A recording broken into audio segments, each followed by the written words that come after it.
سلام برای کانال گنگ استیو کلاهانی.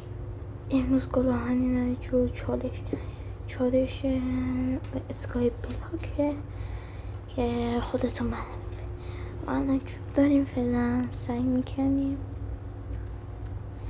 فعلا این دوربینی که میبینید دوربین ها، ولی فعلا بلد نیست، یعنی قدش نمیشه. حالا بعدا میفهمم چی فعلا نیستم میخواه و زیاد بکنم که واسه طلا و به گرفتن تیبه نداری. خوشمان آمد.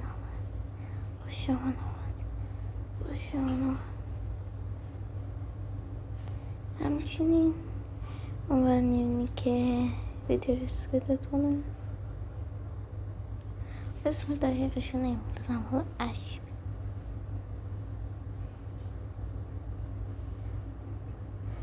بعدم میفهم بریم فعلا جمع کنیم، بریم چکو با پیچش کنیم. اسمای بود سایز میکنیم مگه چیزی شون نشد. حالا بلشون داره مخون شون بلشون. کلا آهنی لطفا دنبال کن. تو این ویدیو که میخوایی دنبال نمیکنی، دنبال یه چیزی بکن تا برسیم به جلو.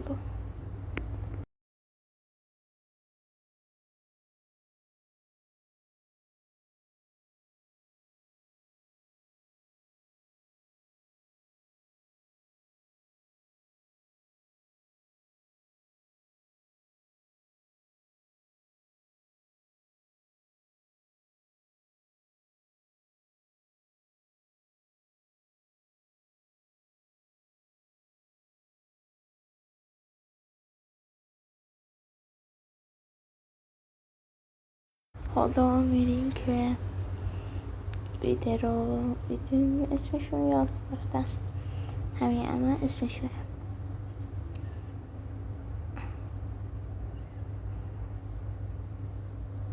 افتادن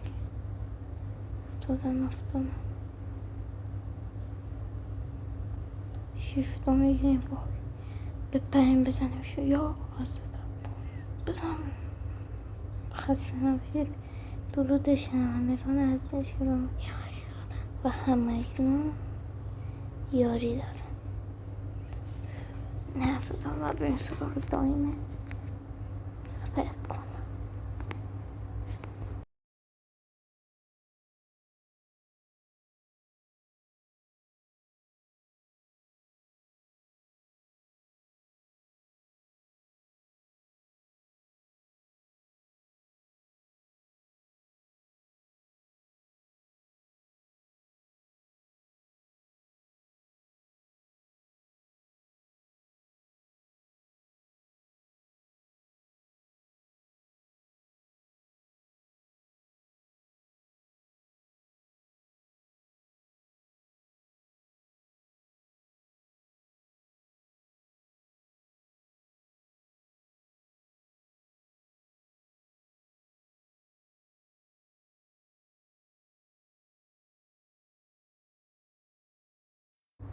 تاچ میکنی شب شد صبح شد هر وقتی بگی شد. سو شیفت مهمه و شب و شب تمام ایز تمام استیو کلاهانی به استیو کلاهانی تو کامنت کلاهانی پروایست آهنی. باز اگه دنبال کنندگامون به 10 تا برسه استیکر های انیمه ماینکرافت بهتون میشه. میبینی چرا اینجوریه؟ چرا از بیرونش نمیاد؟ یا کور کور پدره